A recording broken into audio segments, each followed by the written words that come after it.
Pour le moment de louange, on est déjà rendu à 7h30. Donc, nous allons chanter au numéro 261. Nous allons au joyeux, puis le chanter.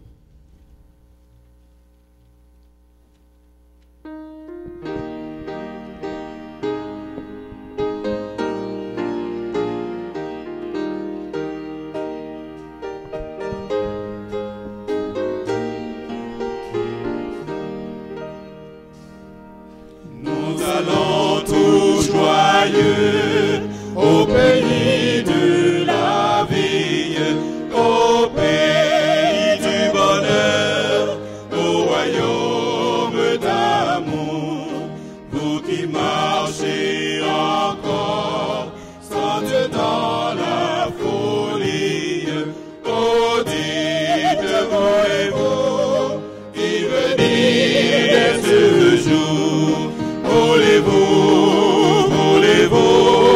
y venir dès ce jour? Oh, voulez-vous venir à ce Dieu plein d'amour? Dans cet heureux séjour, les soupirs de la terre n'altéreront jamais un bonheur infini. Vous tous qui languissez, sans paix dans la misère, oh dites, voulez-vous y venir aujourd'hui? Voulez-vous y venir dès ce jour? Oh, voulez-vous venir à ce Dieu plein d'amour? La plus de pauvreté, mais pour tous la richesse, l'héritage de roi, avec le Dieu d'amour. Jamais plus de péché, jamais plus de tristesse. Oh, dites, voulez-vous y venir à ce jour? Voulez-vous y venir dès ce jour? Oh, voulez-vous venir à ce Dieu plein d'amour?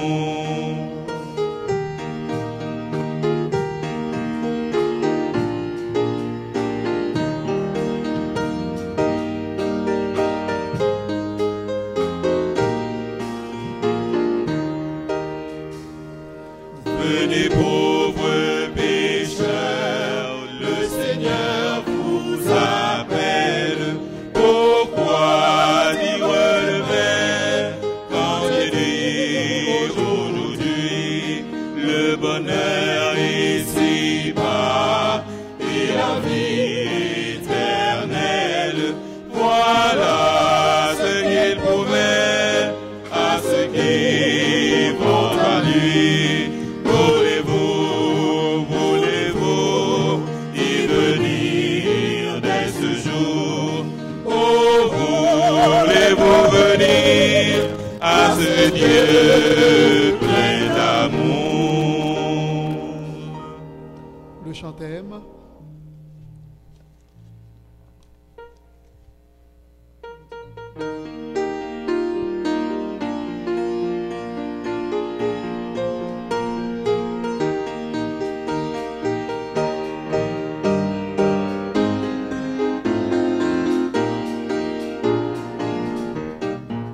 Travaillons pour la cause du Maître, bientôt il apparaîtra, il viendra nous délivrer du péché du tentateur. C'est en Jésus que la vie est belle, notre victoire est assurée, notre bien est en lui seul. Jésus, tu es tout pour nous. Il y a de la joie en Jésus-Christ, la paix et la liberté.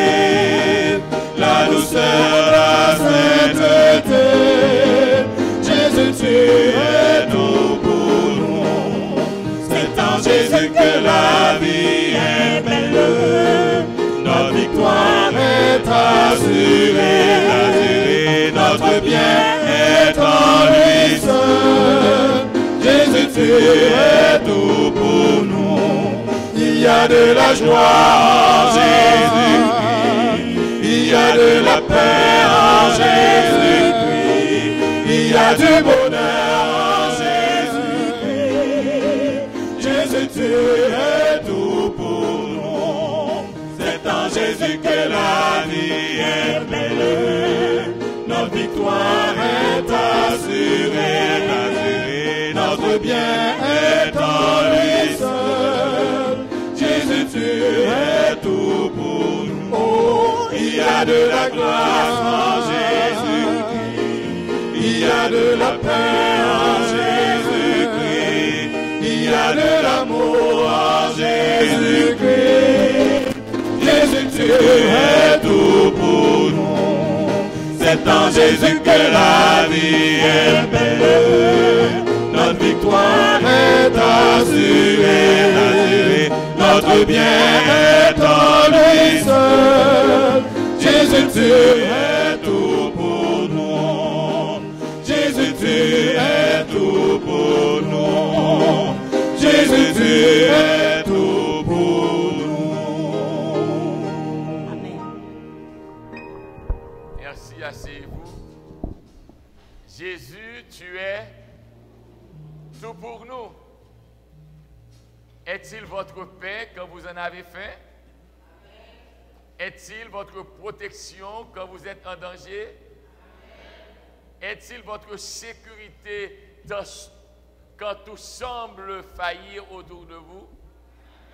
Pouvez-vous en tout temps compter sur lui? Voulez-vous en tout temps compter sur lui? Et êtes-vous heureux de savoir qu'il est tout pour vous? Nous tous qui sommes heureux de le savoir, agitons les mains. Merci Jésus. Tu es tout pour nous. Chers amis, nous allons parler de ce Jésus une fois de plus. Ce Jésus qui est si merveilleux dans notre vie. Et plusieurs d'entre nous devront dire à Dieu merci pour nous avoir accordé la possibilité de réaliser que Jésus est tout pour nous. Savez-vous qu'en 2015, il existe sur la terre des gens qui ne connaissent pas Jésus? Savez-vous qu'encore sur la terre, il y a des gens qui ne réalisent pas l'importance de Jésus? Mais à nous qui sommes présents ici, il est donné de savoir que Jésus est notre sauveur, il est notre créateur, il est notre défenseur, il est notre avocat, il est notre médecin, il est notre agent de sécurité, il est tout pour nous. Oui, le texte nous dit que ce fut un soir.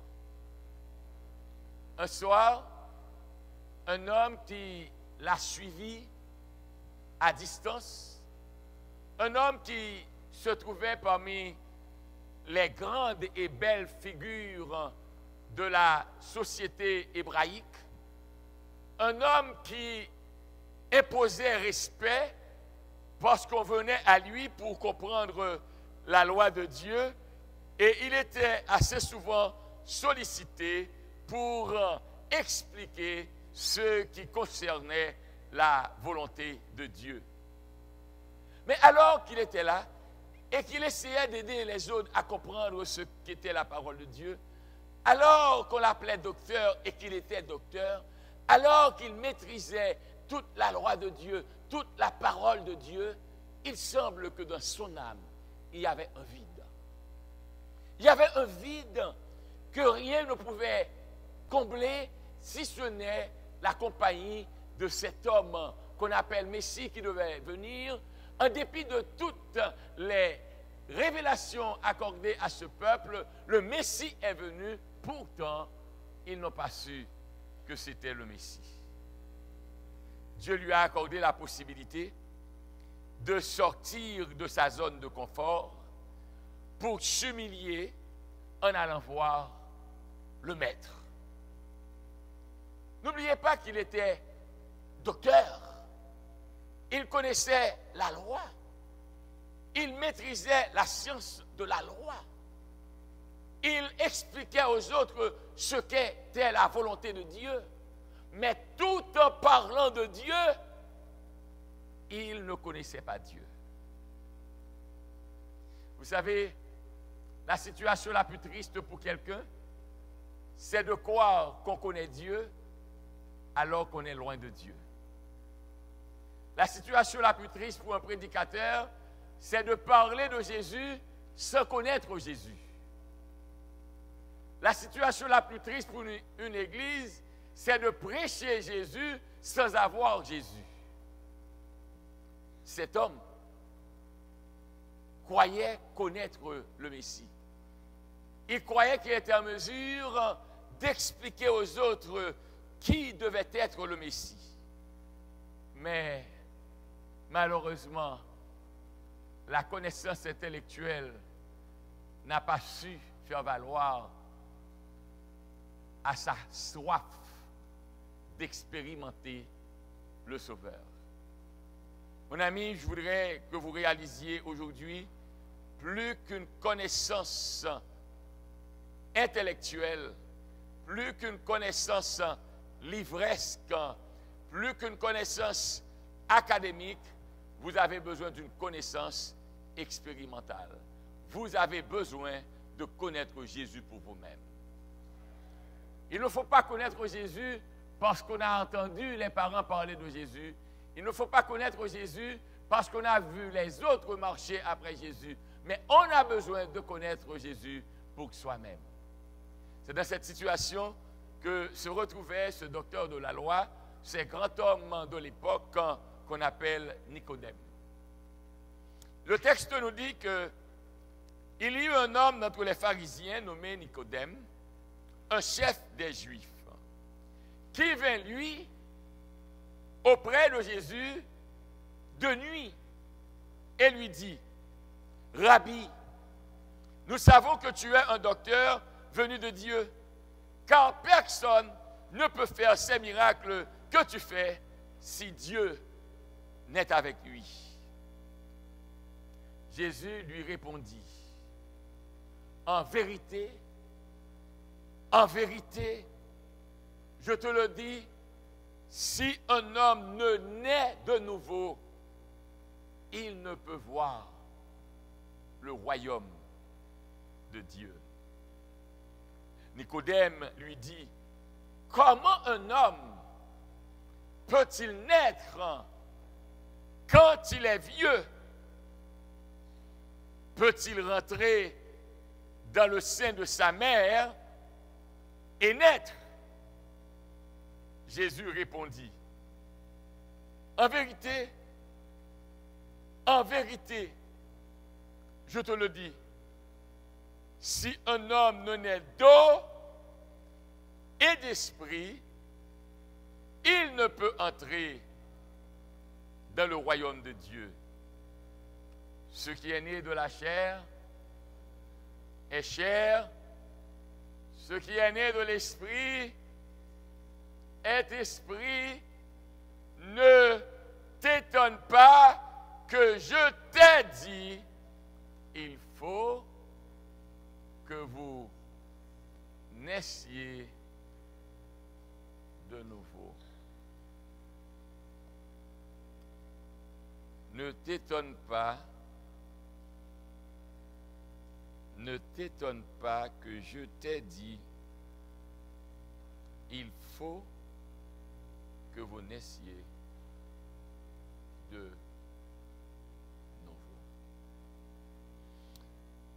Éternel Dieu, notre Père des cieux, s'il te plaît, révèle-toi à nous.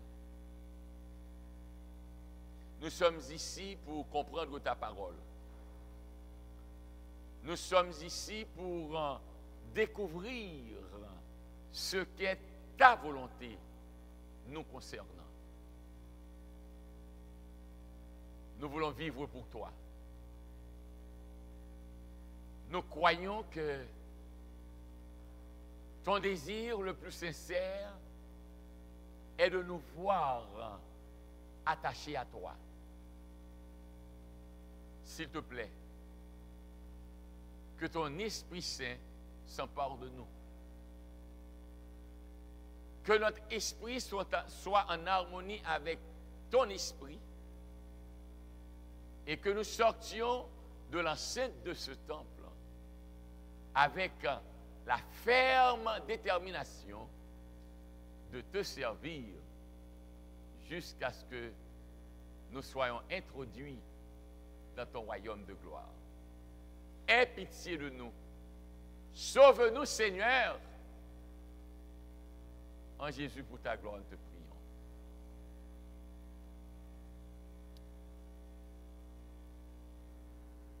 Le récit nous dit qu'un chef des Juifs, qui donc est-il? Qui donc est-il? Un chef des Juifs. Cela veut dire qu'il n'appartient pas à la classe la plus basse de la société juive. Il est chef.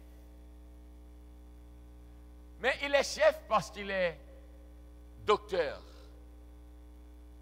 qu'il enseigne la loi, il explique la loi, il aide les autres à comprendre la loi en vue d'appliquer les principes de la loi dans leur vie. Il a entendu parler de Jésus.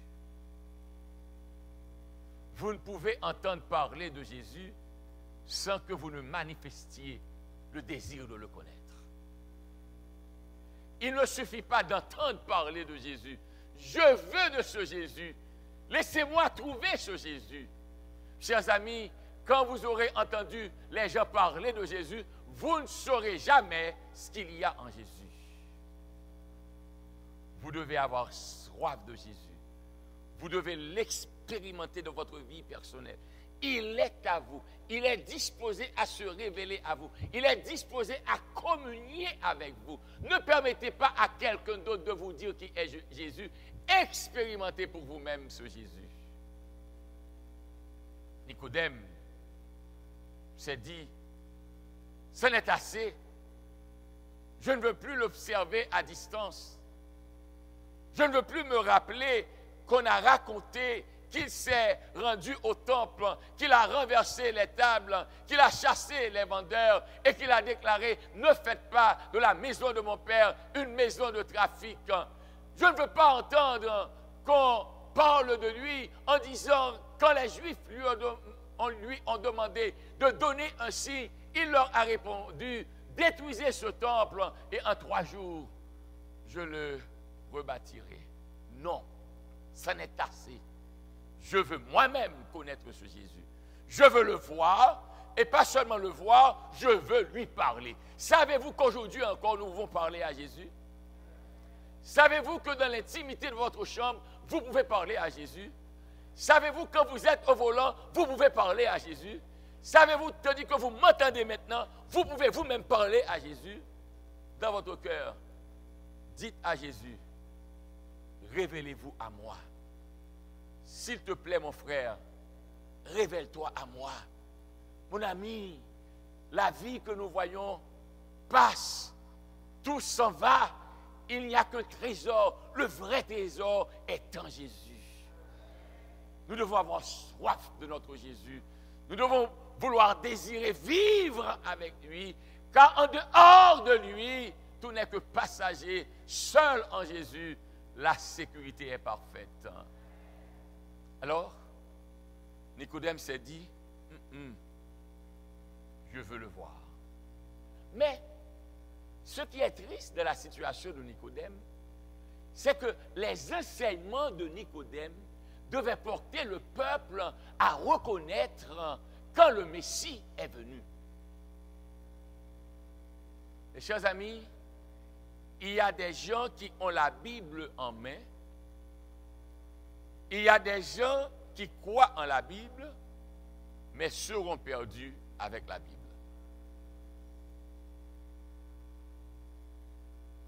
Et souffrez que je vous dise, l'ennemi qui est en mesure de voir vos penchants, de lire vos inclinations, bien que Dieu ne lui ait pas donné la possibilité de lire notre esprit, tout ce que Satan fait, il le fait à partir de nos penchants.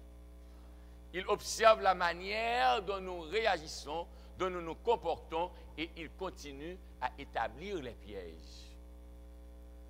Mais béni soit l'Éternel, Dieu ne lui permet pas de lire nos pensées. Seul Dieu a le pouvoir d'avoir accès au seuil de notre pensée. Mais tandis que vous êtes assis là, ne pouvant pas lire ce qui se passe dans vos pensées, il peut observer ce que vous voulez faire. Et de là, il peut tendre les pièges. Alors, Nicodème, cet homme qui eut soif de Dieu, qui voulait connaître Jésus, cet homme qui enseignait aux autres que le Messie allait venir, voici le Messie est venu et ils ne l'ont pas reçu. Je parlais à un groupe d'amis, particulièrement les amis chez qui je suis, et ils m'ont dit, pasteur, c'était vraiment triste de voir, quand nous sommes venus aux États-Unis, un homme qui se disait le Messie des Juifs. Quand il est mort, les Juifs se sont rendus chaque jour, matin et soir. Ils l'ont fait par relève parce qu'ils disent le Messie doit être ressuscité. Ils attendent la résurrection du Messie. Une année s'est écoulée, le Messie n'est jamais réveillé. Parce que le vrai Messie est déjà ressuscité. Il n'y aura pas de Messie. Il n'y a qu'un Messie. Il est venu, il a vécu, il a révolutionné le monde. Et le mieux pour moi, ce n'est pas le monde seulement qu'il soit capable de révolutionner. Il a révolutionné ma vie.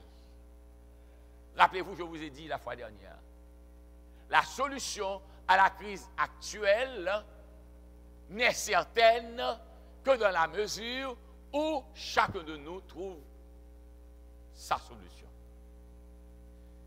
Si mon problème n'est pas résolu, le problème de l'humanité ne sera pas résolu. Si le péché en moi n'est pas résolu, le péché au sein du monde ne pourra pas être résolu. Si Satan vit en moi et que je sois méchant, la société deviendra méchante. Pour qu'il y ait un changement au sein de la société, le changement doit partir avec moi. C'est chacun de nous qui doit être sous l'influence du Saint-Esprit, sous l'action salvatrice de Dieu, pour que, transformés, nous puissions dire aux autres, il y a de l'espoir en Jésus-Christ. Donc, la solution du monde sera possible quand la solution à nos problèmes sera résolue. Et la seule solution à nos problèmes n'est autre que la solution du péché. Tout ce que vous voyez sur la terre est le résultat du péché. Tous les dégâts qui se font sur la terre représentent les conséquences du péché. Donc, pour que ces problèmes cessent, il faut que le péché disparaisse. Dieu va éradiquer. Et si vous voulez encore mieux, déchouquer. Ça vous dit quelque chose? Déchouquer. Dieu va faire le bruniser. Vous vous rappelez ça? Faire le brun? Vous savez ce que c'est? Dieu va mettre le feu sur la terre sera consumée avec tout ce qu'elle contient, et la paix viendra du ciel pour les enfants de Dieu. Mais avant, vous et moi, nous devons accorder à l'action du Saint-Esprit d'agir en nous, de nous attirer à Jésus et que nous éprouvions du plaisir à contempler Jésus. Savez-vous, ce que vous voyez agit sur votre esprit. Ce que vous contemplez définit vos pensées. C'est pourquoi, quand vous allez à l'hôtel et que vous demandez une chambre qui donne la vue sur l'océan ou sur un lac, cette chambre, pardonnez-moi, cet appartement coûte plus cher. Mais si vous avez un appartement qui donne sur du fatras, quand vous ouvrez les fenêtres, c'est sur le fatras, ça va coûter moins cher. Mais savez-vous que les eaux calment l'attention? Savez-vous que la bonne vue élargit vos pensées? Quand vous admirez beau, vous pensez beau, vous agirez beau. Mais quand vous voyez fatras, vous pensez fatras, vous agirez fatras. Alors, pour pouvoir remporter la victoire sur le monde, cessons de regarder aux hommes pour regarder à Jésus. Cessons de penser aux hommes pour penser à Jésus. Cessez de vous plaindre des maux infligés par les hommes pour vous réjouir de la grâce de Jésus-Christ. Nicodème a compris cela. Et quand il a entendu parler de Jésus, il s'est dit non, je veux le voir. Et il est allé voir Jésus. J'espère que beaucoup d'entre vous qui êtes venus ici réalisent ce soir qu'ils ont rencontré Jésus. Vous pouvez rencontrer Jésus si vous êtes décidé à le rencontrer. Même s'il est au ciel, il est encore réel sur la terre. Même s'il est au ciel, il est encore réel dans cette salle. Même si vous ne le voyez pas, il peut vous parler car il est réel. Nicodème s'est dit, hey, je dois lui parler. Mais n'oubliez pas qui est-il? Il est docteur de la loi. Un monsieur prestigieux. Un monsieur important. N'avez-vous jamais rencontré des personnages importants dans la vie? Importants. On parle de lui. Mais ce Jésus qui attire des gens à lui, il n'est pas trop bien vu. Écoutez bien. Oh, béni soit l'Éternel. Mon ami, quand vous n'avez pas de titre, réjouissez-vous. Parce que quand Jésus rentre dans votre vie a changé. Votre vie n'est plus la même. Vous avez un titre, vous devenez important. Écoutez bien, ce Jésus, né de Marie, de la localité de Nazareth, qui est-il? Et maintenant, il parle au nom de Dieu, il se dit Dieu, il fait des miracles. Mais comment pouvons-nous l'accepter? Bien-aimés, il faut comprendre la situation du peuple juif. Parfois, nous aimons ce qui frappe, ce qui fait du sensationnel. Mais Dieu, lui, agit dans l'humilité. On accepterait que Jésus fût le Messie si au moins il était venu sur la nuée. Mais il a pris naissance dans le sein d'une femme. Et une petite femme, pas une femme de la haute bourgeoisie, une petite sœur.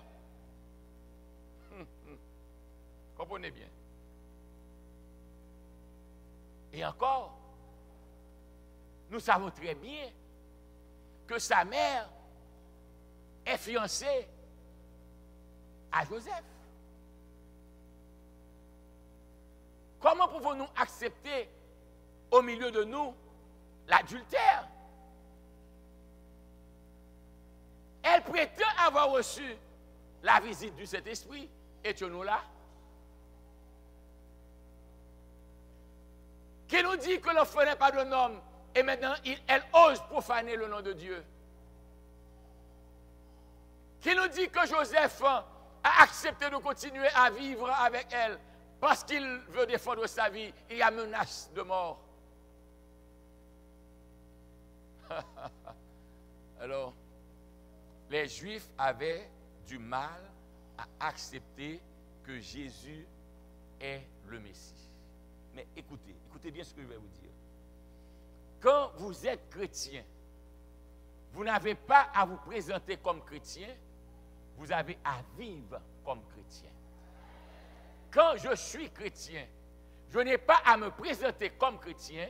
Les gens qui m'observent doivent dire qu'il est bien différent, il doit être un chrétien.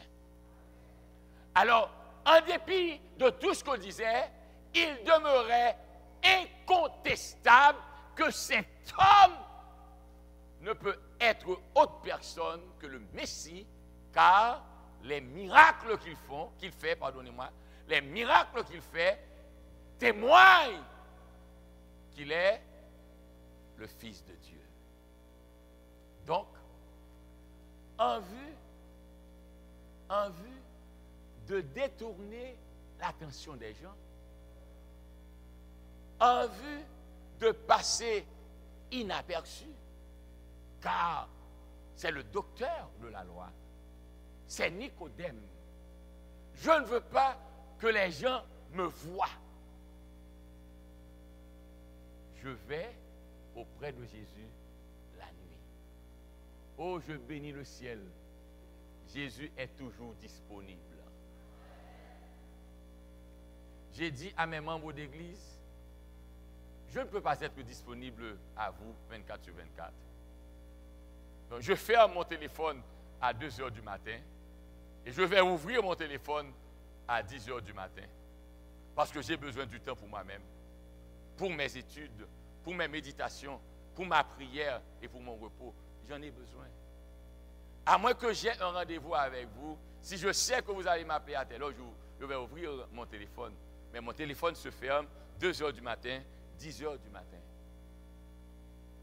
Mais entre 2 heures à 10 heures, je dis aussi, quand moi, le pasteur, je ne suis pas disponible, Jésus est toujours disponible. C'est pourquoi je dis à mes membres d'église, je n'ai pas l'intention de répondre à tous vos problèmes, mais je m'assure de prier pour vous tous. Mon ami, Jésus est toujours disponible. Savez-vous ce qui me révolte? C'est quand vous appelez quelqu'un à l'hôpital, vous avez un rendez-vous avec le médecin, et puis on vous dit, si vous avez une urgence, faites, je ne sais pas si on le fait au Canada, mais vous appelez le médecin, vous êtes à l'hôpital, à la clinique, vous appelez et on vous dit, si vous avez une urgence, faites le 911. Je appelle l'hôpital. Et faites le 911.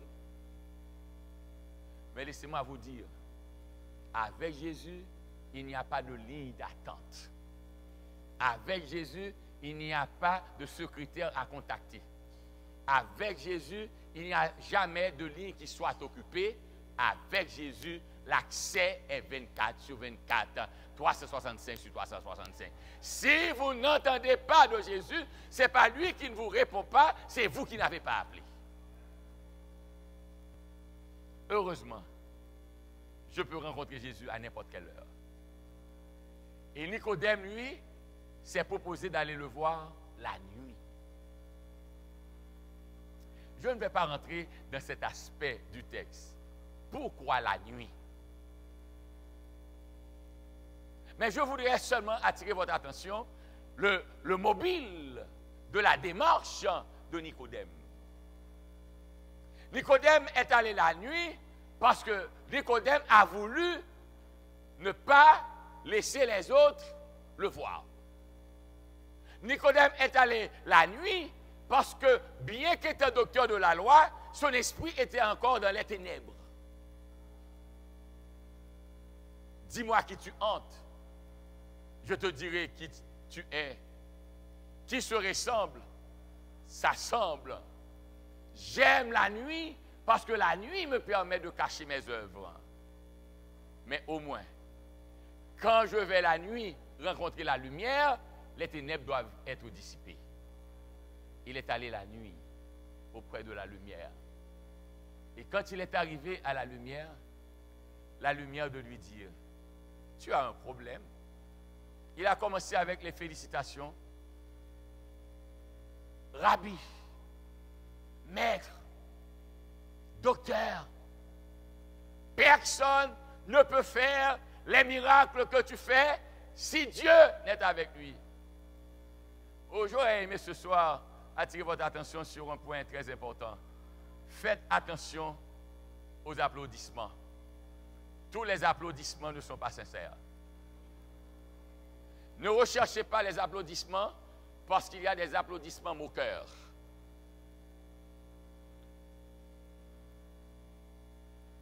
Nicodème est allé et il a commencé avec l'éloge.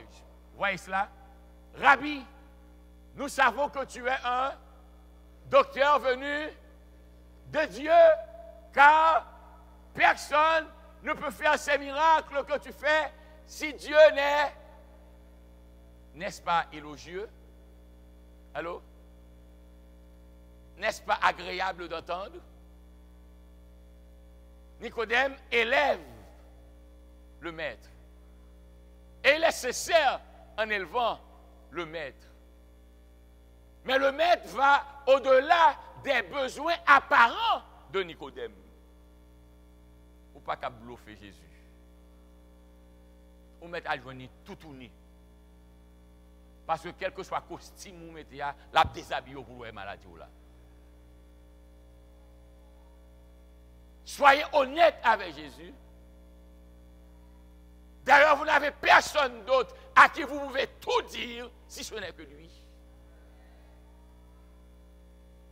Remettez vos problèmes au maître. Il est capable de vous délivrer.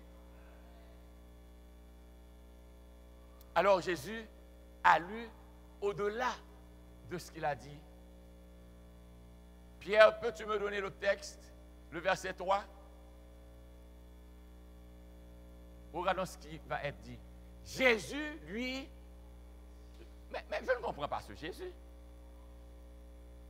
Tu es un docteur venu de, car personne ne peut faire ces miracles si Dieu n'est avec lui. Mais la réponse de Jésus devrait être, ce n'est pas seulement que Dieu soit avec moi, je suis Dieu. Mais Jésus a pu comprendre la crise de Nicodème. C'est pourquoi au foyer, à la maison, à l'église, il y a des comportements que vos semblables affichent. Ne les traitez pas à partir des comportements. Essayez de comprendre ce qu'il y a au-delà du comportement. Parfois, vous voyez que votre femme a un comportement désagréable. Ne la condamnez pas pour la manière dont elle se comporte, mais essayez d'analyser ce qui s'est passé pour voir comment la sauver.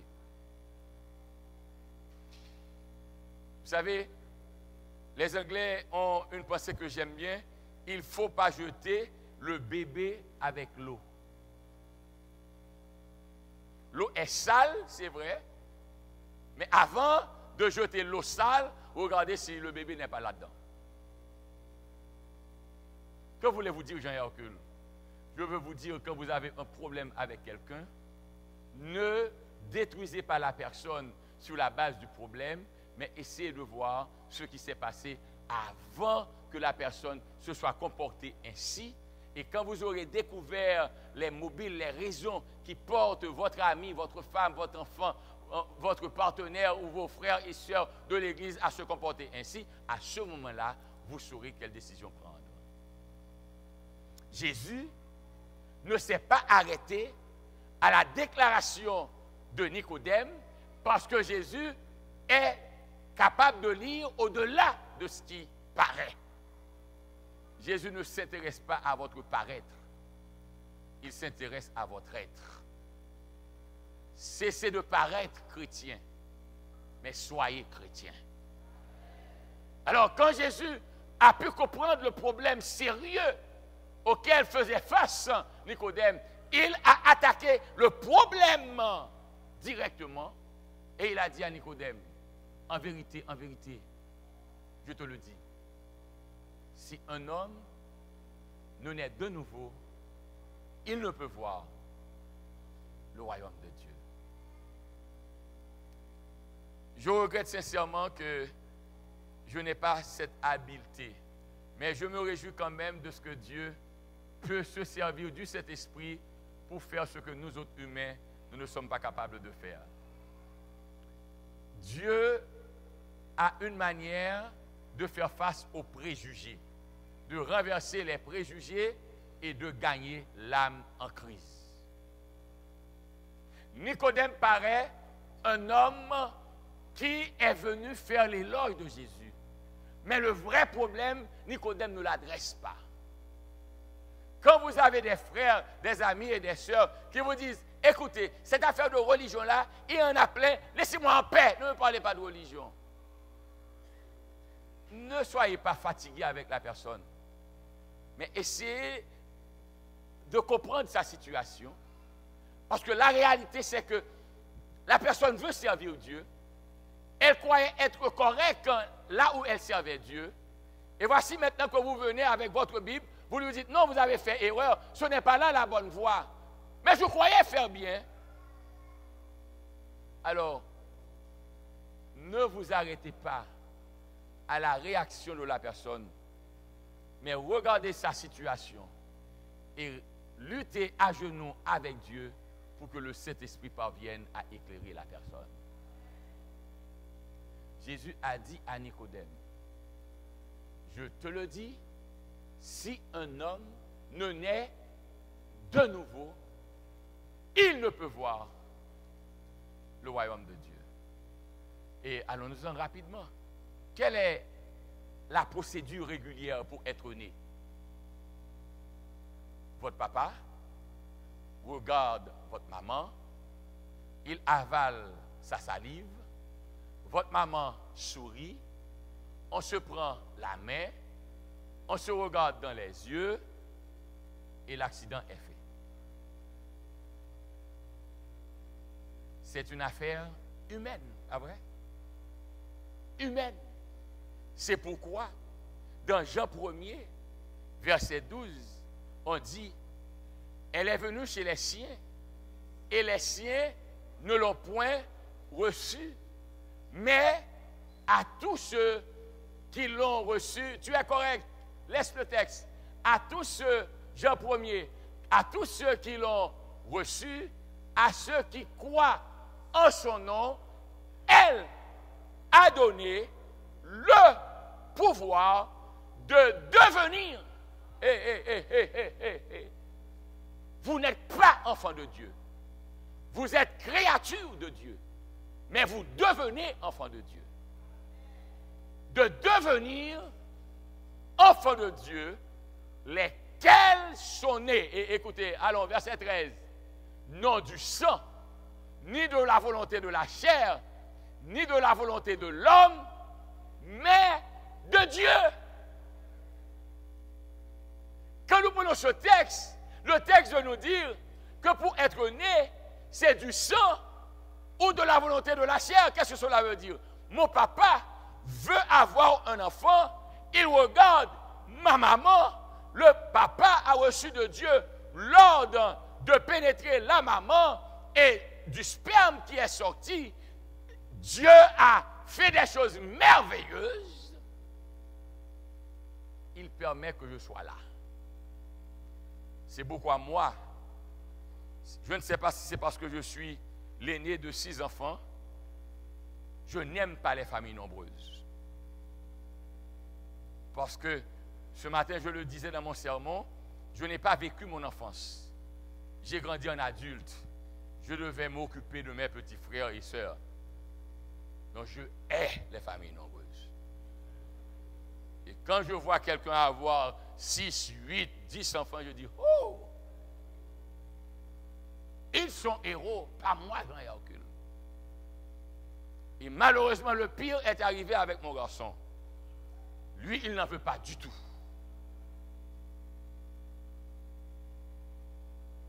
Donc, Nicodème nous dit, la procédure régulière pour avoir un enfant, c'est la volonté de l'homme et de la femme, pas vrai? Et avec la grâce de Dieu, on peut même contrôler le nombre d'enfants qu'on veut avoir. On peut. J'ai voulu avoir 2.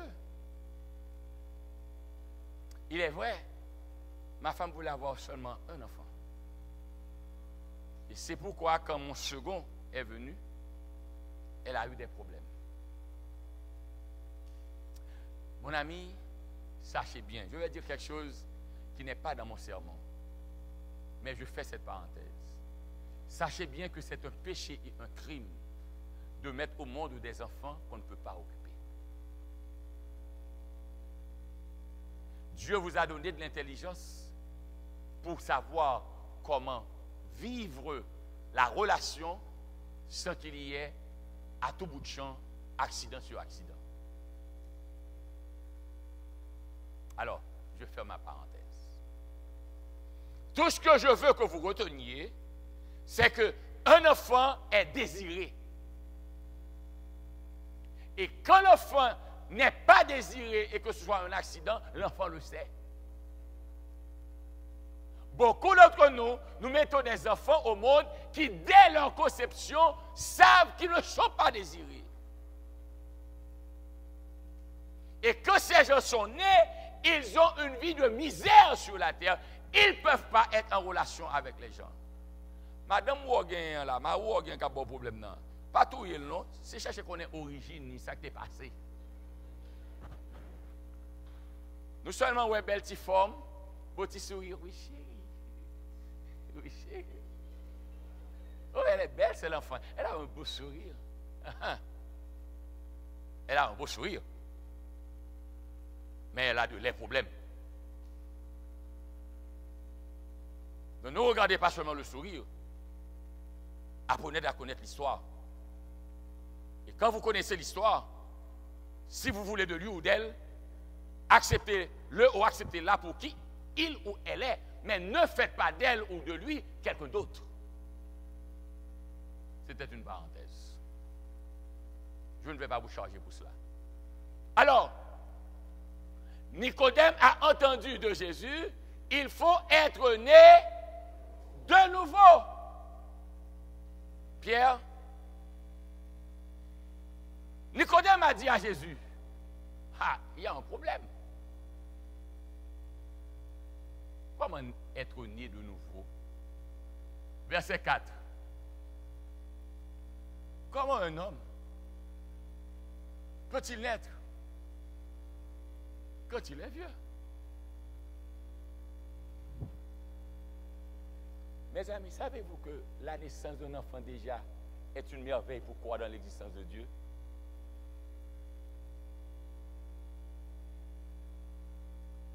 Comment comprendre muscle dans muscle, un liquide dans un muscle, et puis plus tard, il va y avoir os, cheveux, chair, yeux. Comment comprendre que Dieu permette qu'une âme vivante vit au sein d'une âme vivante pour 9 mois? Comment comprendre que cette tête-là, même si elle est molle, même si elle n'est pas trop dure, peut sortir dans le passage d'une femme, et sitôt qu'elle est sortie, on ne peut pas la faire entrer. Ça veut dire que Dieu existe. Je n'ai pas besoin de quelqu'un pour me dire que Dieu existe. Ma vie me dit que Dieu existe. Alors, Nicodème s'est trouvé en difficulté. N'oubliez pas, hein, un docteur de la loi. Nicodème dit, je ne comprends pas. Quand vous venez à Jésus, tous vos désirs sont comblés, tous vos besoins sont satisfaits. Il n'y a pas de vide. Je ne comprends pas. Comment un homme, quand il est vieux, peut-il rentrer dans le sein de sa mère? Ça n'a jamais eu lieu, n'a jamais été, et ça n'aura pas eu lieu. Et regardons ce qui va se passer. Verset 5. Jésus répondit, en vérité, je te le dis, si un homme ne naît d'eau et d'esprit, il ne peut entrer dans le royaume de Dieu. N'oubliez pas la question de Nicodème. Comment un homme, quand il est vieux peut-il rentrer dans le sein de sa mère et naître? Jésus a dit, mais non, tu sais très bien que ce n'est pas possible. Quand un homme est homme, dès qu'il est sorti des entrailles de sa mère, c'est fini. Alors qu'il est encore vieux, c'est encore pire. Mais il y a une solution à ta question. Quand l'homme est vieux, quand l'homme est adulte, quand l'homme est mature, pour qu'il soit né de nouveau et qu'il ait accès au royaume de Dieu, il doit être né d'eau et d'esprit. En sorte que être né d'eau et d'esprit n'est pas pour les bébés.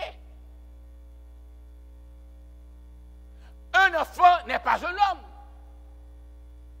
Souffrez que je vous dise entre guillemets que même à 14 ans, l'adolescent que nous avons maintenant à 14 ans, dans le temps juif, est considéré comme un enfant.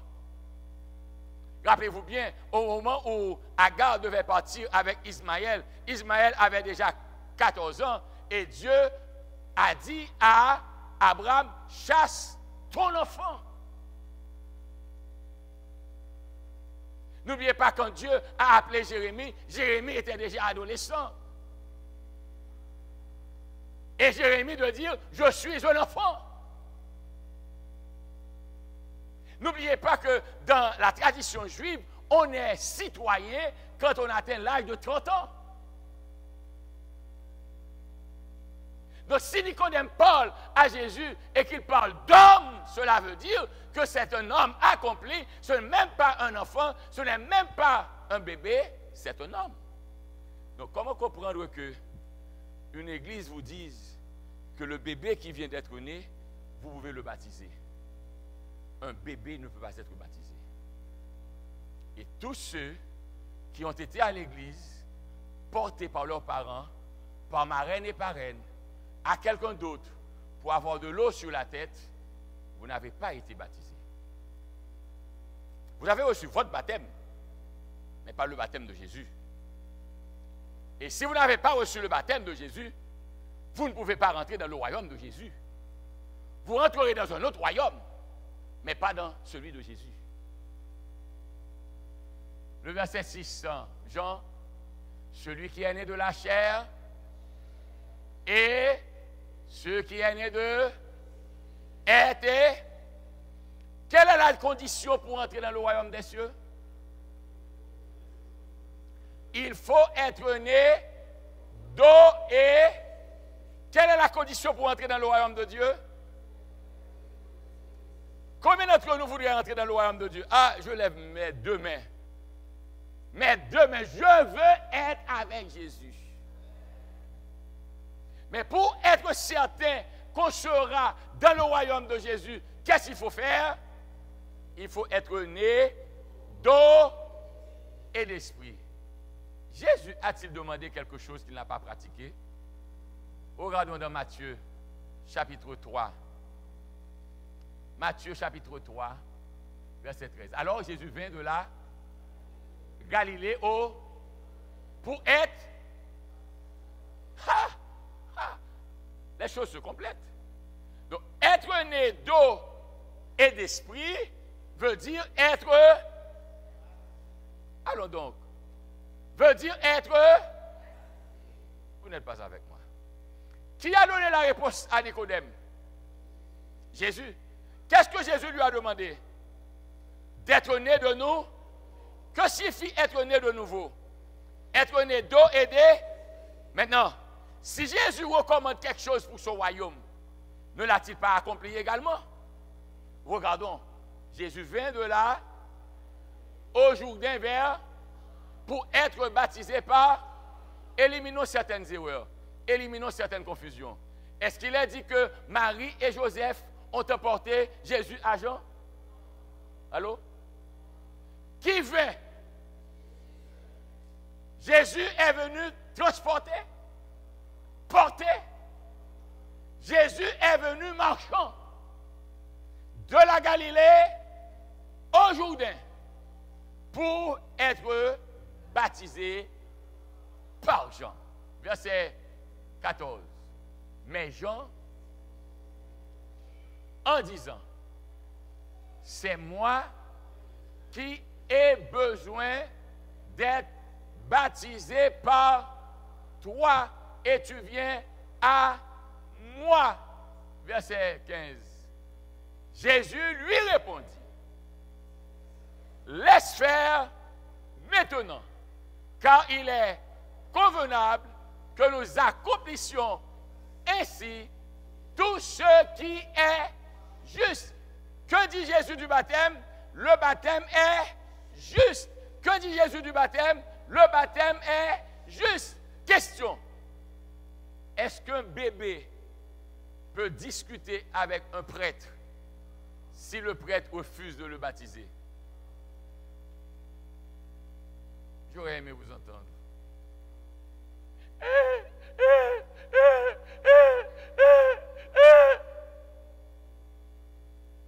La maladie de droit notre Père sur la tête de l'enfant.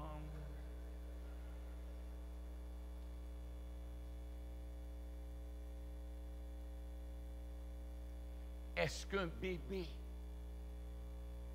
peut dire que je n'aime pas la barbe de ce prêtre?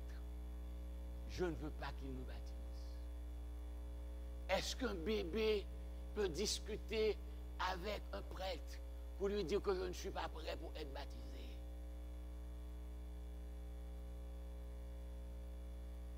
Avez-vous été baptisé? Vous saurez que vous avez été baptisé si vous savez que vous-même, vous avez été exposé à la parole de Dieu, vous avez compris que vous êtes un pécheur, vous avez pris conscience de votre état de pécheur, et maintenant vous dites à Jésus, me voici, lavez-moi, purifiez-moi, sauvez-moi, et Jésus vous dit, d'accord, vous croyez en moi comme votre sauveur, mais je vous dis, il faut que vous alliez dans les eaux.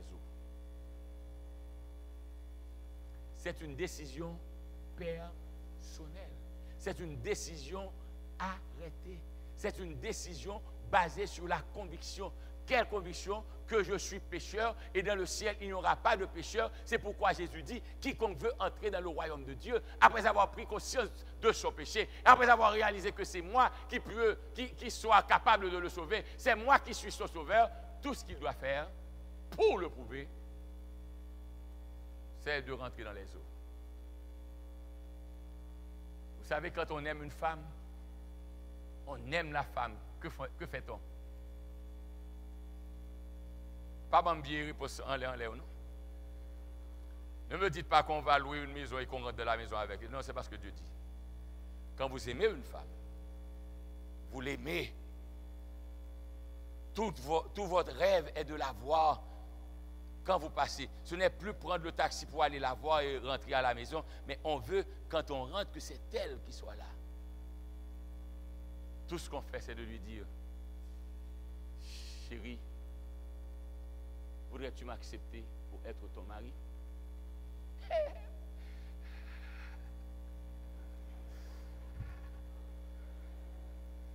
Je te prie, chérie, je ne peux vivre sans toi. Accorde-moi la faveur d'être accepté. Oui, je t'accepte. Et plus tard, qu'est-ce qu'on fait? On entend ben, ben, ben, ben, ben, ben, ben, ben, ben, ben, ben, ben, ben, ben, ben, ben, ben. Et tout le monde sait que cette jeune fille est à vous, personne n'a le droit de la regarder. Et comment voulez-vous dire que vous aimez Jésus? Mais vous dites, Jésus, je t'aime. C'est tout. Jésus, tu sais que je t'aime. Mais ne me demande pas d'être baptisé. Jésus, il n'y a pas comme toi. Mais laisse-moi faire mon affaire. Si tu aimes Jésus, tu dois le réclamer publiquement. Et tu dois faire savoir à tout le monde que maintenant, tu n'appartiens à personne d'autre, tu es à Jésus.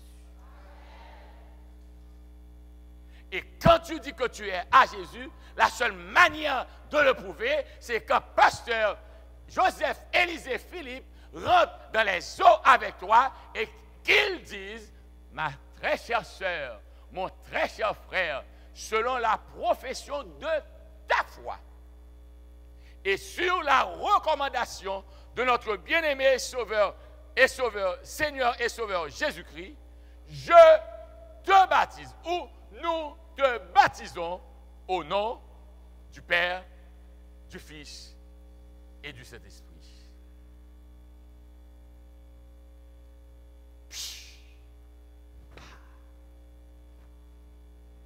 Et quand on fait ça, on dit au revoir à la vie, au revoir au vice, au revoir à la duplicité, au revoir à la déshonnêteté, au revoir à tout qui n'est pas de Dieu. Et on dit au nom de Jésus, je m'engage à marcher la vie nouvelle. Faisons ce qui est juste. Le verset 16. Le verset 16. Dès que Jésus eut été baptisé, pour être baptisé, il faut un gobelet d'eau, une couche d'eau, une tasse d'eau. Pour être baptisé, il faut de l'eau en quantité. Jésus sortit de les cieux sous et il vit l'Esprit de Dieu descendre comme une colombe et venir sur lui. Maintenant, la question que je voudrais vous poser, qu'est-ce qu'il faut vraiment pour être baptisé? Amen. Vous êtes très intelligent. Le récit de l'eunuque dans Actes chapitre 8 nous permet de réaliser ce qu'il nous faut pour être baptisé et combien de temps peut être pris pour être baptisé et qu'est-ce qui peut se passer après le baptême. Un ange du Seigneur s'adressant à Philippe lui dit, quoi donc? Et va du côté sur le chemin qui descend de Agar, celui qui est désert. Le verset suivant. Le verset suivant. Il se leva et partit. Et voici un Éthiopien, un eunuque, ministre de Candace, reine d'Éthiopie, et surintendant de tous ces trésors, venu à Jérusalem pour adorer. Écoutez bien, personne n'a le droit de dire qui est perdu, qui est sauvé. Dieu a des enfants dans toutes les églises. Et quand le temps est venu pour que ces enfants fassent ce qui est agréable, convenable, Dieu lui-même va les pousser. Je ne prendrai pas le temps de développer un message sur cela. Mais je vous dirai, premièrement, c'est un Éthiopien. Deuxièmement, c'est un eunuque. Cela veut dire, les eunuques n'ont pas de place dans l'Assemblée de Dieu. Les eunuques ne peuvent pas adorer avec les autres. Les eunuques doivent rester au dehors. Mais bien que n'étant pas admis dans le temple de Dieu, personne ne peut l'empêcher d'avoir une relation avec son Dieu. Ne permettez à personne dans l'église de vous isoler de votre Dieu. Ne permettez jamais aux problèmes qu'il y a dans l'église de vous chasser loin de Dieu. Vous pouvez ne pas être admis en un endroit, mais Jésus vous admet toujours. Et quand Dieu voit votre sincérité, il vous prendra de l'isolement pour vous placer au sein même de son temple. L'eunuque lisait, il était venu à Jérusalem pour adorer. Verset 28. Lisez donc, je vous écoute.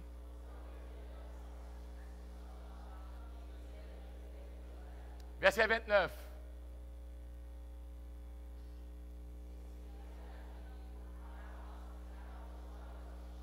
Verset 30.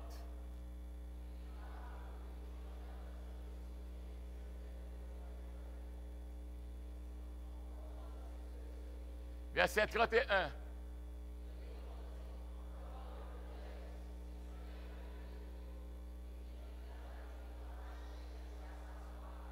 Verset 32.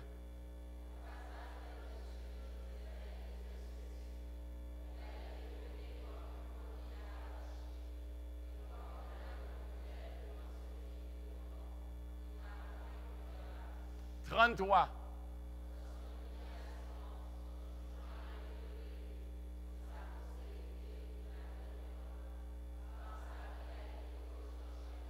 « 34.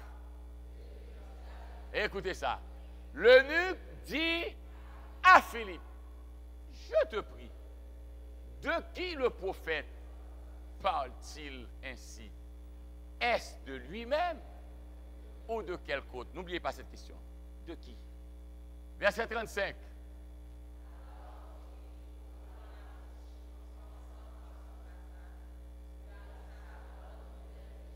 Verset 36.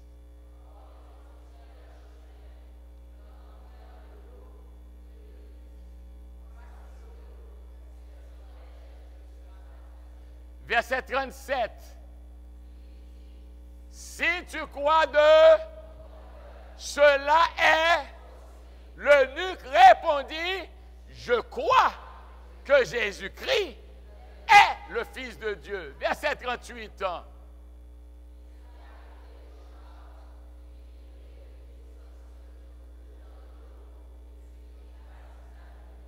Cela a pris un mois. Cela a pris une semaine. Cela a pris 10 ans. Pour croire en Jésus, c'est à vous de décider.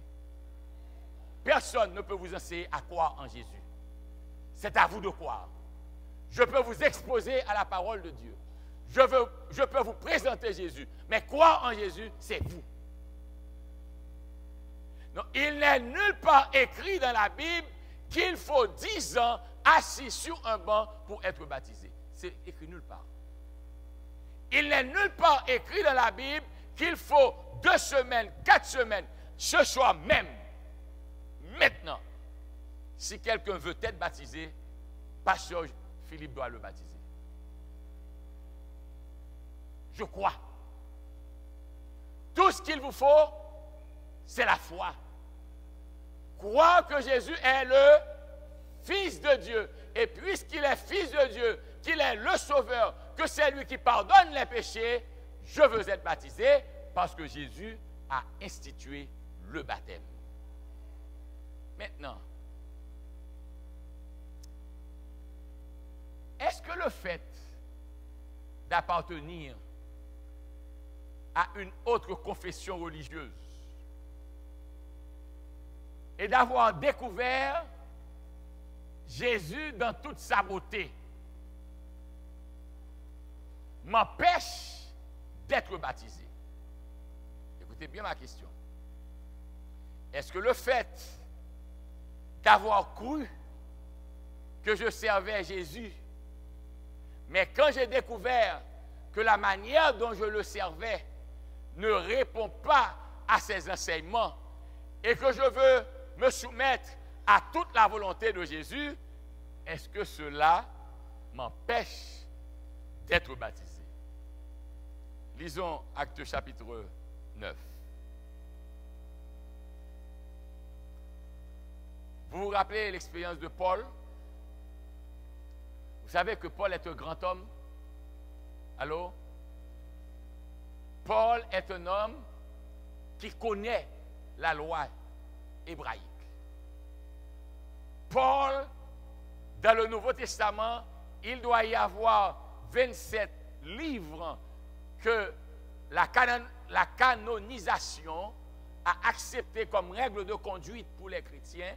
Et sur les 27 livres, Paul a écrit plus de la moitié. Savez-vous que Paul, bien qu'étant pas marié, fut admis dans le collège des grands à cause de son savoir? Et savez-vous, pour faire partie du Sanhédrin, vous devez être, premièrement, être un homme mature et deuxièmement, être marié. Mais Paul, de par son savoir, a renversé toutes ces murailles. Et Paul, de sa fougue, juif qu'il est, sincère à Dieu, comment puis-je admettre que quelqu'un se déclare Dieu? Il était correct dans tout ce qu'il enseignait, mais sauf il n'acceptait pas Jésus comme étant le Messie.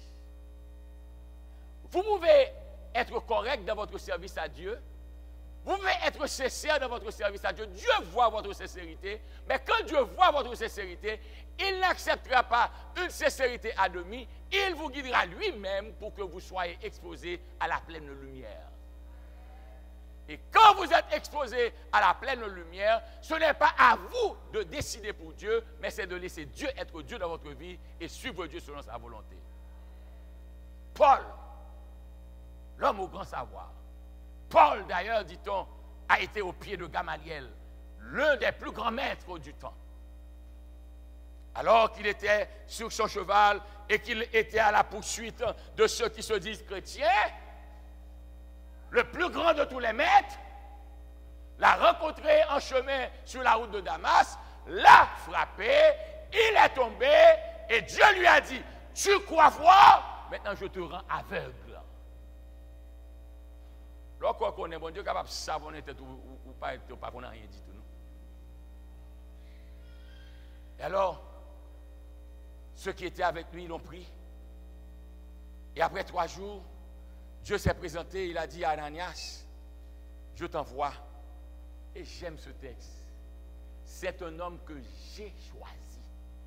Savez-vous, on met sauter, pomper, fait tout ce capable, tout argument. Depuis bon Dieu choisit, ou va oublier tout quand même.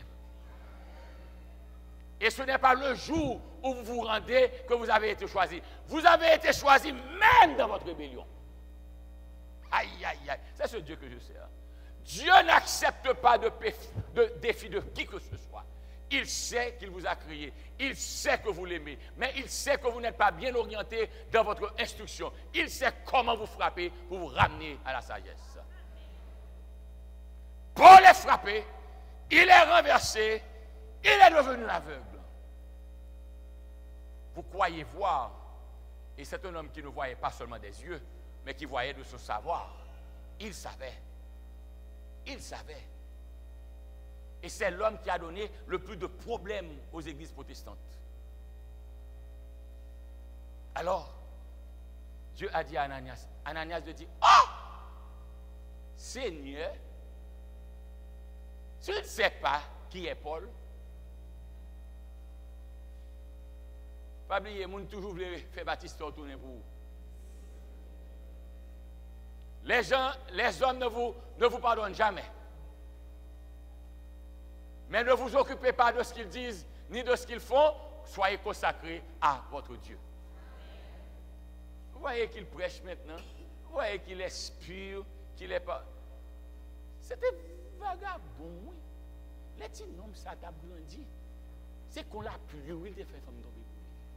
Ou avec une propre série, il n'est pas commettre adultère. Aïe, maman, la paix, là, non. Mais faites de votre mieux. Quand ils veulent vous relire votre passé, dites que mon passé a été lavé en Jésus-Christ. Paul devait être libéré. Et Ananias est choisi. Ananias voulait discuter avec Dieu. Et Dieu a dit à Ananias, c'est un homme que j'ai choisi. Pas un homme que je choisirai après sa conversion, mais un homme que j'ai choisi, c'est pourquoi je veux qu'il soit converti. Et quand Ananias est venu, Ananias sortit. Et lorsqu'il fut arrivé dans la maison, il imposa les mains à Saul en disant, Saul, mon frère, le Seigneur Jésus, qui t'est apparu sur le chemin par lequel tu venais, m'a envoyé pour que tu recouvres la vue et que tu sois rempli du Saint-Esprit. Verset 18. Au même instant, il tomba de ses yeux comme des écailles et il recouvra la vue, il se leva et fut baptisé.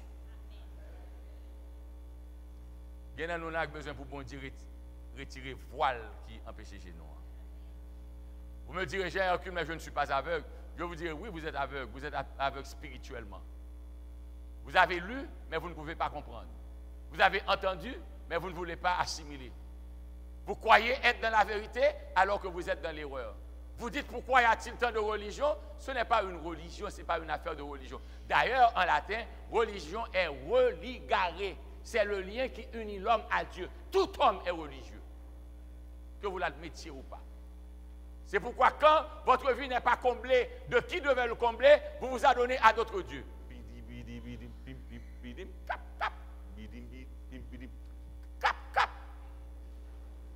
Votre vie doit être remplie quand Dieu vous a créé pour qu'il soit dans votre cœur. Et quand vous ne voulez pas rechercher le vrai Dieu, vous vous adonnez à d'autres faux dieux. Mais nous voulons servir le vrai Dieu. Et il est disposé à venir à votre secours pour que vous soyez libérés. Mon frère, ma soeur, je veux vous rappeler, vous n'avez pas besoin d'un an pour être baptisé. La condition sine qua non, diraient les mathématiciens, est si et seulement si tu crois. Plus rien d'autre. Si tu crois, en ce temps-là, pour Paul, pour l'eunuque éthiopien, c'était de croire que Jésus est le Fils de Dieu. Maintenant, je crois moi-même que Jésus est le Fils de Dieu, que Jésus est Dieu, mais je crois qu'il est possible pour moi, tout en étant enfant de Dieu, d'observer 10 commandements en éliminant un des commandements. Dieu n'a jamais dit que le dimanche est le jour du repos. Jamais. Nulle part dans la Bible. Si quelqu'un noir sur blanc peut venir avec sa Bible et me prouver que le dimanche est le jour du repos, je cesse de prêcher maintenant et je me convertis à cette religion. Jamais. Dieu a donné les 10 commandements. Nous les avons vus hier soir. Et au 4e commandement, il est dit, souviens-toi du jour du repos pour le sanctifier. Tu travailleras 6 jours et tu feras tout ton ouvrage. Mais le 7e jour est le jour du repos de l'Éternel, ton Dieu. Le dimanche n'est pas le 7e jour. Le dimanche est le 1er jour. Le 7e jour est samedi. Et c'est le jour du repos de l'Éternel. Maintenant, Dieu ne vous condamne pas si vous ne le saviez pas. Mais vous êtes condamné si vous le savez et que vous refusez de vous en acquitter.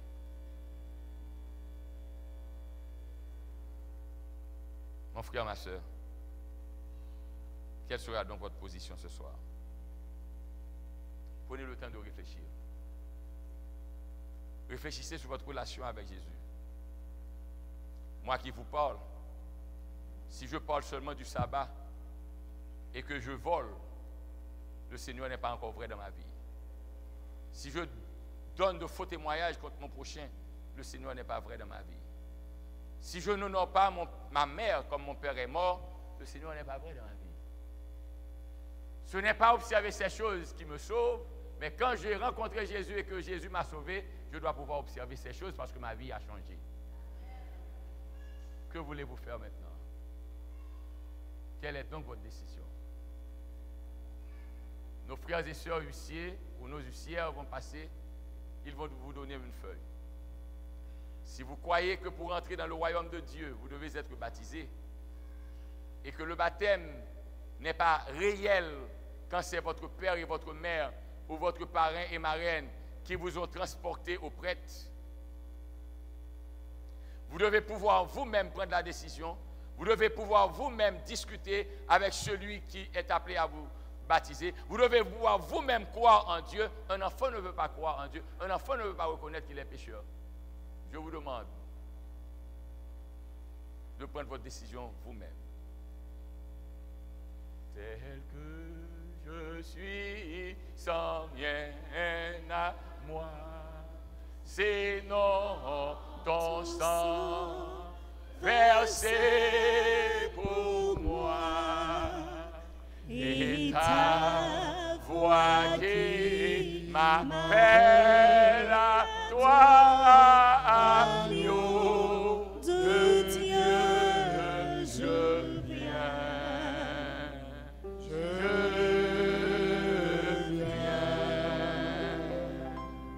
tel que je suis bien.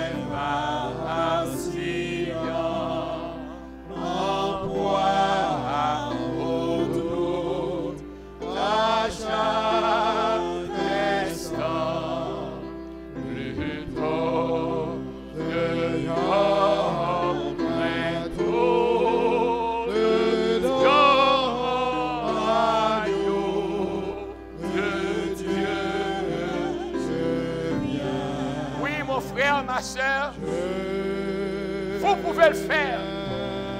Vous pouvez accepter d'être disciple de Jésus. Vous pouvez décider d'être né de nouveau.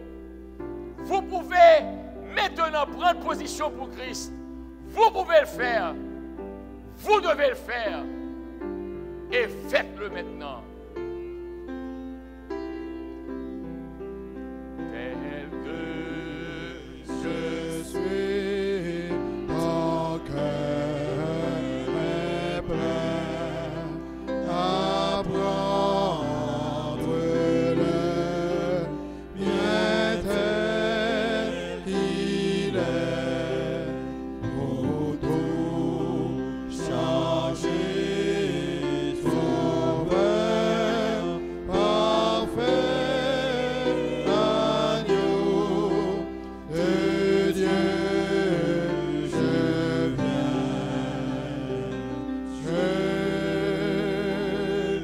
Rappelez-vous que ce n'est pas l'instruction de Jean Hercule, ce n'est pas l'instruction de pasteur Joseph Élisée Philippe, non plus l'instruction des autres pasteurs, c'est l'instruction de Jésus. Rappelez-vous que Jean Hercule ne peut pas vous sauver, c'est Jésus qui sauve. Et Jésus dit, si quelqu'un doit entrer dans son royaume, il doit être né de nouveau.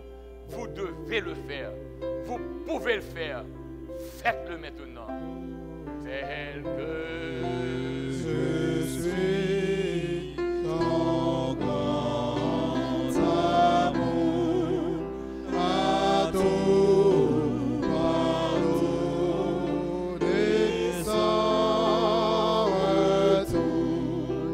Je veux être à toi ce jour, agneau de Dieu, je viens.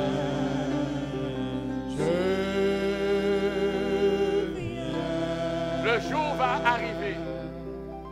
Et ce jour est pour bientôt. Jésus, du haut des cieux, sur les nuées, avec les anges, reviendra. Et il reviendra chercher tous ceux qui maintenant ont entendu sa voix, ont entendu la proclamation de sa parole et ont réalisé que le mieux pour eux, c'est de se soumettre à toutes les recommandations de Jésus. Jésus va revenir et il sauvera tous ceux qui ont pris position pour lui. Et la meilleure manière de prouver que vous prenez position pour Christ, de dire que vous l'aimez et de dire qu'il n'y a personne d'autre capable de remplir votre cœur, est d'accepter à être baptisé au nom du Père, du Fils et du Saint-Esprit. Mon ami, c'était un plaisir d'être avec vous ce soir. Le Seigneur passe dans la salle maintenant. Il y a deux grandes forces en opposition.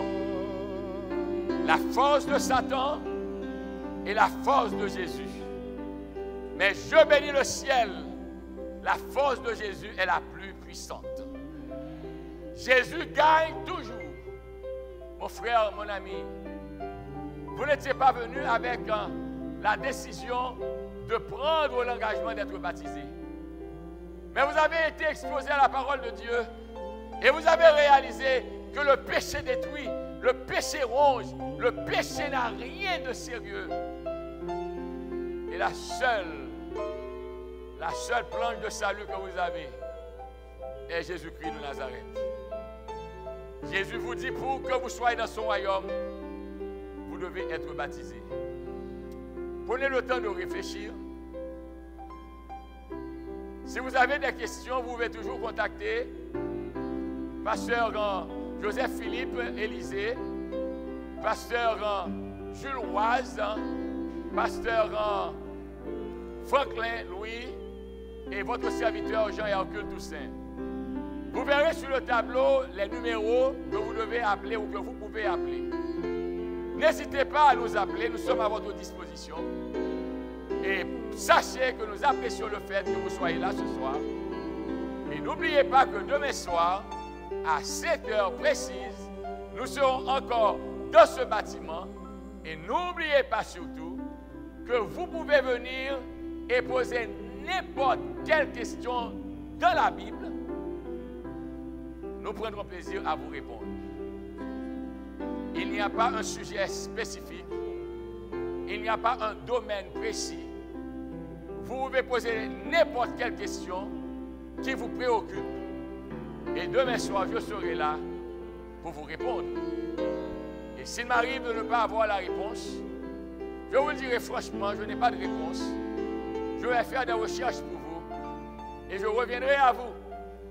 Et s'il m'arrive de laisser le Canada ou Montréal sans avoir la réponse, je vous assure que j'ai toute la communauté des pasteurs adventistes ici à Montréal. Ils pourront vous assister. Mais rappelez-vous, Jésus vous aime. Il veut vous sauver. Et que c'est maintenant le temps favorable. C'est maintenant le jour du salut. Mettons-nous debout et prions le Seigneur.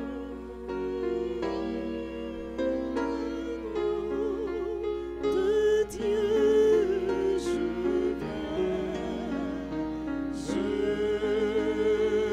viens. Seigneur Dieu, tu nous appelles à la repentance. Tu nous invites au baptême. Mais nous comprenons très bien que pour plusieurs d'entre nous, ce n'est pas facile. Il y a des chaînes qui nous retiennent. Mais au nom du sang expiatoire de Jésus-Christ, veulent briser toutes les chaînes. Et veuille, au Père, nous rendre libres. Et permet que cette liberté commence avec le baptême, avec l'engagement d'être né de nouveau en étant totalement plongé dans les eaux du baptême. Bénis nos frères et sœurs qui sont venus adorer avec nous ce soir. Ils t'aiment, Seigneur, ils veulent te servir. Donne-leur de revenir demain soir si Dieu le veut. Donne-leur la force de renoncer à tout doute et donne-leur de réaliser qu'ils ne viennent pas entendre Jean et Hercule, mais ils viennent découvrir le plan que Dieu a à leur intention. Bénis, pardonne, exauce, fortifie, sanctifie et renvoie-nous de ce lieu, non devant ta face, avec l'onction de ta paix et de ta grâce. En Jésus et pour ta gloire, nous te prions, toi qui vis et règnes au siècle des siècles. Bonne nuit. Que Dieu vous bénisse.